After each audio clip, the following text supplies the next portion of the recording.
बाहर जाने से पहले ना ढेर सारे काम हो जाता है। वीकेंड में कभी-कभी हमें मन करता है कि बिल्कुल अलग तरीके से हम थोड़ा-सा घूम के आए, थोड़ा-सा अलग हो जाए। पर घर आके देखते हैं ना बहुत सारा काम बचा है, बहुत सारा काम हौच-पौच हो रखा है। कुछ करके नहीं गए थे या कुछ मैनेज नहीं कर पाए और ऐसे में ना घर में बहुत ज़्यादा कलह क्लेश हो जाता है। तो मैं आज अपना वीकेंड आप लोगों के साथ शेयर कर रही हूँ किस तरह से मैं मैनेज करती हूँ। हो सकता है कि ये 2-4 पॉइंट आप लोगों का कुछ काम आ जाए। तो चलिए शुरू करती हूँ आज का वीडियो। वीकेंड में कुछ ना कुछ स्पेशल बनाने की कोशिश करती हूँ। जैसे मैंने आज इडली डोसा बनाने के लिए सोचा था, तो इसकी एक दिन पहले ही मॉर्निंग में मैंने सारे बैटर के लिए जो चावल होता है, दाल होता है, ये सारे भिगो के रख दिया था, रात को पीस के रख दिया था ताकि अच्छे से फर्मेंटेशन हो जाए और मॉर्निंग में मैं आराम से बना पाऊँ। तो ये वीकेंड में अगर आप लोग कुछ भी एक्स्ट्रा अच्छा खाना चाहते हैं, कुछ अलग खाना चाहते हैं, तो इसकी व्यवस्था जो है ना रात को ही कर लीजिएगा, ये बहुत ज़्यादा हेल्पफुल होता है। दूसरा पॉइंट में आती हूँ तो देखिए रात का कुछ काम होता है ना जो रात को ही हमें करके सोना होता है। जैसे बर्तन वगैरह क्लीन करना, किचन को क्लीन करना, या फिर अगर आप लोगों ने सब्जी वगैरह लेके आए हैं ना तो वो सब्जी आपको धोकर रख देना। हरा भाजी जो होता है ये मैं धो के नहीं रखती, ये ख़राब हो जाता है। तो एकदम बाहर रख देती हूँ, फ्रेश रहता है। सवेरे इसको अच्छी तरह से इसको कटिंग करके बनाकर फिर यूज़ कर लेते हैं। ये मैं आगे चल के आप लोगों को बताती हूँ कि हरा भाजी मैं किस तरह से यूज़ करती हूँ, मतलब ग्रीन जो लीफी वेजिटेबल्स होते हैं। और इसमें ना बहुत सारे आजकल चिड़िया आती है छोटे छोटे, बड़े बड़ा अच्छा लगता है। तो रात का जो काम होता है ये अगर रात को ही कर लेंगे ना तो सवेरे बहुत ज़्यादा काम नहीं होती है। तो आज जैसे मैं अभी उत्तपम बनाऊंगी। सुबह का पूजा पाठ हो गया है, मेरा नहाना धोना हो गया है, तो उत्तपम बनाऊंगी उसकी तैयारी कर रही हूँ। और चटनी बनाऊंगी उसके लिए। जो बादाम है, मतलब सिंधाना, मैं तो बादाम ही बोलती हूँ, आप लोग हंसोगे। जो मूंगफली होती है ना उसको मतलब भून के तैयार करके रख देंगे, क्योंकि इसको पीसना होता है, ठंडा करना होता है, तो पहले ही इसको व्यवस्था करके रख देंगे। अब मैं यहाँ पे उत्तपम बना रही हूँ। छोटी सी रेसिपी आप लोगों को बता देती हूँ। आप लोगों को भी आता होगा, मुझसे ज़्यादा अच्छा आता होगा, लेकिन मैं बिल्कुल सिंपल तरीके से कैसे करती हूँ चलिए बताती हूँ। तो यहाँ पे गाजर गाजर ले लिया और टमाटर ले लिया, थोड़ी सी मिर्ची ले लिया है, और साथ में जो कैप्सिकम होता है वो ले लिया है, बीन्स वगैरह ले लिया है। यानी कि जो ठंडी के टाइम पे बहुत ज़्यादा सब्जियाँ आती है ना, तो आप कुछ भी सब्जी इसमें ऐड कर सकते हैं। मैं यहाँ से ठाकुर जी को भोग लगाऊंगी, इसलिए प्याज इसमें ऐड नहीं किया है। आप चाहे तो इसमें प्याज भी ऐड कर सकते हैं। ये सारे सब्जी को वैसे तो आप चाहे तो कच्चे भी डाल सकते हैं, कोई दिक्कत नहीं है, पक जाते हैं। पर मुझे ना थोड़ा सा जो सब्जी पका हुआ रहता है ना वो ज़्यादा टेस्टी लगता है। तो मैं पहले सिंदाना भूज लिया था, और उसके बाद थोड़ी सी तेल और जीरा लगाकर फिर ये सारे सब्जी धीरे धीरे भून लूँगी। तो खास करके जो बीन्स हो ना, बीन्स को अगर थोड़ा सा पका के डालेंगे तो ये अच्छा लगेगा, अदरवाइज़ ये पकने में टाइम लगता है, बहुत ही ज़्यादा कच्चा कच्चा रह जाता है। तो ये सब्जी मैं भून लूँगी, थोड़ी सी इसमें नमक डाल दूँगी, थोड़ी सी हल्दी आप चाहे तो डाल सकते हैं।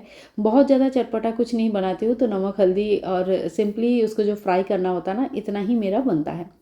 तो ये सब्जी अच्छे अच्छे से धीरे धीरे पक जाएगा, और एकदम जब अच्छे से पक जाता है ना तो इसमें कुछ मटर भी मैंने ऐड किया है। मटर को तो आप मतलब पका के ही ऐड कीजिएगा, क्योंकि कच्चे मटर जो होता है ना पकने में बहुत टाइम लग जाता है और फिर मुंह में लगेगा कच्चा कच्चा। तो यहाँ पे मेरा तैयार हो गया है। अब जो है मैं थोड़ी सी चाय रख दूँगी साथ में, और इसके साथ ही मैं व्यवस्था करूँगी ठाकुर जी की भोग की।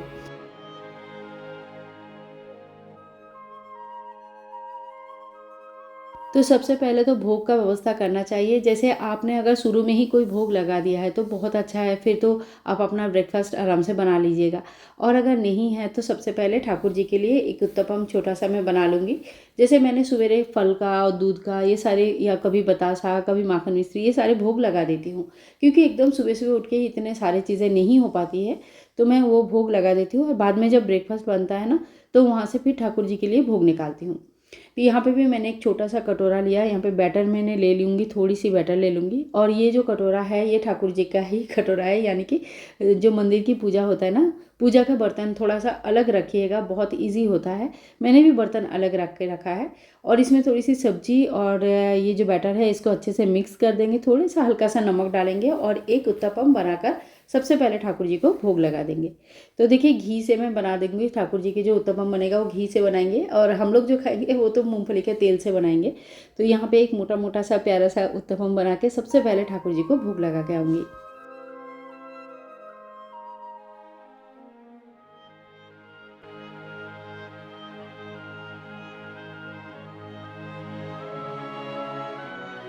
तो इसके बाद ठाकुर जी की छोटी सी एक थाली है जो कि हमने 2-3 साल पहले, शायद 2 साल हो गया होगा, धनतेरस के दिन लिया था।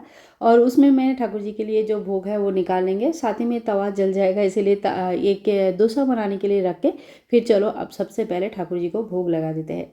बच्चों को डोसा बहुत पसंद है, लेकिन उत्तपम बनाना थोड़ा ईज़ी लगता है मुझे, क्योंकि 2 उत्तपम बनाने से पेट भर जाता है और साथ में बहुत सारे सब्जियाँ भी होती है। लेकिन बच्चों को वही डोसा चाहिए, बिल्कुल क्रिस्पी वाले।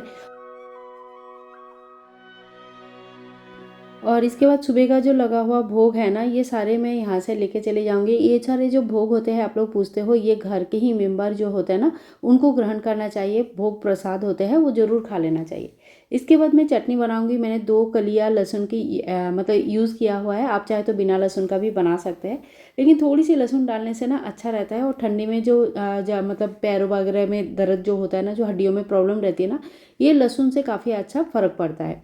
मैं कोई लहसुन खाने के लिए प्रमोट नहीं कर रही हूँ, लेकिन हाँ, लहसुन का जैसे तामसिक आहार में माना जाता है, वैसे ही ये ना काफ़ी सारा फ़ायदे भी करते हैं। तो देखिए, अगर आप ठाकुर जी की सेवा करते हैं, घर में लहसुन प्याज बनता है, तो आप ठाकुर जी के भोग कैसे लगाएंगे, इसके ऊपर अलग से मैं वीडियो बनाया है।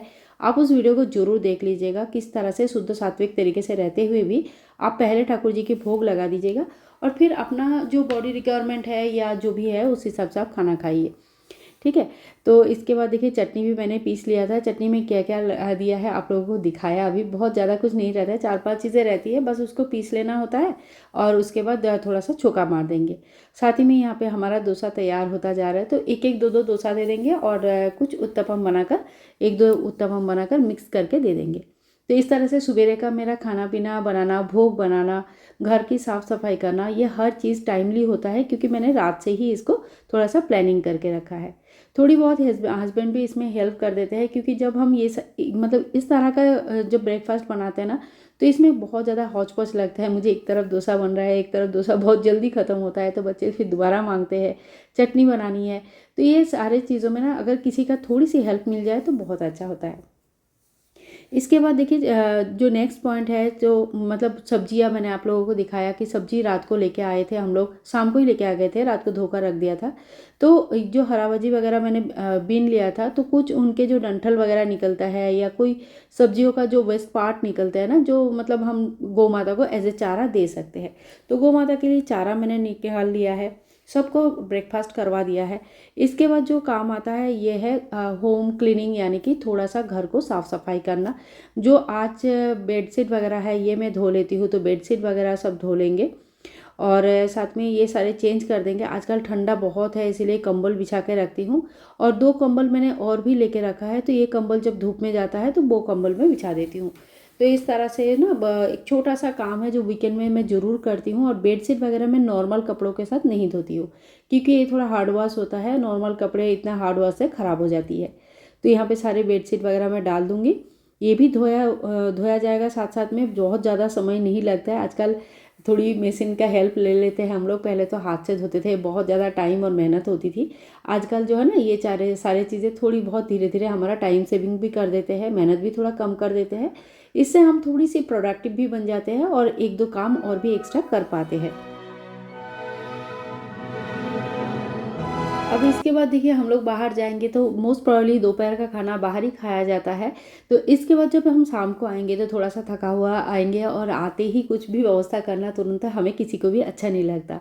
आज जो है ना, पहले ही आप लोगों को दिखाया, मेथी आया हुआ है, कुछ ग्रीन वेजिटेबल्स आए हुए हैं, तो बैठ के ये सारे बीन के तैयार करके धो कर रख दूंगी, ताकि शाम को जब मुझे पराठा बनाना होगा बहुत जल्दी बन जाएगा। चटनी ऑलरेडी बनी हुई है, तो मुझे ज़्यादा टेंशन लेने की ज़रूरत नहीं है। बस मेथी बना हुआ रहेगा, आटा आटा गूंदेंगे मेथी के साथ, और इसकी बहुत ही बढ़िया पराठा बन के तैयार हो जाएगा।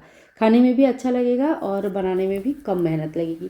तो इसलिए रात का भी प्रिपरेशन मैं करके रख दूंगी इसी तरह से। और इसके बाद जो सब्जियां मैंने सुखा कर तैयार करके रख दिया था, इसको ऑर्गेनाइज करेंगे। इसको ऑर्गेनाइज करने के लिए मेरे पास इस तरह का कुछ प्लास्टिक्स के डब्बे हैं, जो कि फ्रीज ऑर्गेनाइजर करके अगर आप लोग ढूंढोगे तो आपको कहीं पे भी, मीशो में, चाहे अमेजोन में, चाहे फ्लिपकार्ट में, कहीं पे भी, कोई भी ऑनलाइन शॉप में मिल जाएगा, या तो ऑफलाइन में भी आप ट्राई कर सकते हो, वहाँ पे भी मिल सकता है। इसमें सब्जियां ना नीचे एक जाली टाइप का दिया हुआ रहता है बॉक्स के अंदर, ताकि पानी डायरेक्ट सब्जियों में ना लगे, पानी थोड़ा नीचे जमा हो जाए और सब्जियां काफ़ी दिन तक फ्रेश रहता है। मैंने इसको यूज़ करके देखा है, इसका यूजेस का काफ़ी सारे प्लस पॉइंट्स है, जैसे सब्जियां मिक्स नहीं होती है, क्या क्या सब्जी है आपके पास बहुत अच्छी तरह से दिख जाता है, सब्जी ज़्यादा दिन तक रहता है, ख़राब नहीं होती है। तो इस तरह से ऑर्गेनाइज करके ज़रूर रखिएगा। मैंने सारे सब्जी ऑर्गेनाइज करके रख दिया है, तब तक मेरे कपड़े भी धुल गए थे। तो अब इनको जो है ना अच्छे से धूप आ रही है तो धूप में इसको अच्छे से सूखने के लिए रख देंगे, ताकि शाम को जब तक हम लोग वापस आएंगे तब तक ये एकदम सूख के रखेगा। सुन के लग रहा है बहुत सारा काम, लेकिन जब हम लोग करने लगते हैं ना तो धीरे धीरे हमारे मतलब दिमाग उस हिसाब से चलने लगता है कि हमें कौन सा काम करके जाना है और कौन सा काम आके करना है। तो इस तरह से जब हम प्रॉपरली चीज़ों को ऑर्गेनाइज कर लेते हैं, यानी कि अपने कामों को ऑर्गेनाइज कर लेते हैं ना, तो हमें बिल्कुल दिक्कत नहीं आती है। एक छोटी सी टिप्स देती हूँ, बीन्स वगैरह को बहुत अच्छी तरह से धूप में सुखा कर रखिएगा, मतलब पानी नहीं होनी चाहिए। अगर पानी इसमें होगा ना तो एकदम फंगस लग जाता है, बहुत ज़्यादा ख़राब होता है। मेरे 1-2 बार बीन्स इस तरह से ख़राब हुआ है। तो पानी अच्छे से सूख गया था, तो बीन्स को भी मैं अब रख दूँगी। और ये देखिए मेथी को हल्का सा नमक डाल के, कभी कभी बिना नमक का भी मैं पका कर रख देती हूँ। इससे क्या होगा, आके आटे के साथ गूँदेंगे और मस्त पराठा बन के तैयार हो जाएगा। और इसके बाद जो है ना हम तैयार हो गए हैं। ये वाला जो लिया था कुर्ती, मैंने आप लोगों के साथ शेयर किया था, आज पहना बहुत अच्छा लग रहा था। गोल्डी बहुत परेशान होते हैं जब भी हम बाहर जाते हैं, लेकिन घर का बहुत सारा काम करके क्योंकि हम जा रहे हैं तो बहुत ही रिलैक्स मोड में जा सकते हैं। काम हम आके करें या जाने से पहले करके जाए, बात यह है कि काम हमें ही करना है, हमें ही ऑर्गेनाइज करना है, घर को हमें ही मैनेज करना है। तो अगर हम इस तरह से मैनेज कर ले तो हमारे ऊपर प्रेशर और टेंशन कम हो जाता है। आज के लिए इतना ही, मिलूंगी नेक्स्ट वीडियो में, तब तक के लिए हरे कृष्णा, राधे राधे।